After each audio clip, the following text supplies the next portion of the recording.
Sabo e che senso mi trovo in zona coi tosi e pai con tre stronzate, cosa il bonus ormone a 1000 partimos dai serata in disco vai per metterà dopo il quinto mi so sai ora trovo una cosa e ora vai con liscio il sole sta con tutta le guangone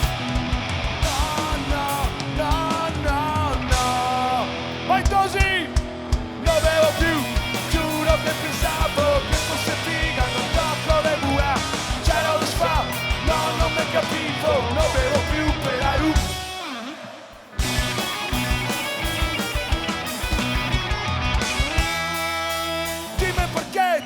Dimmi perché pensavo fosse una roia invece era un'idea e la prossima volta bevo acqua e limone cerco di stare tranquillo non fare massa al coglione non so che può capitare ma se meglio evitare quando arrivo all'inverno tenermi in pista a baiare se sapessi scommettere e ragiono col tono pensati che problemi se si scusa col tono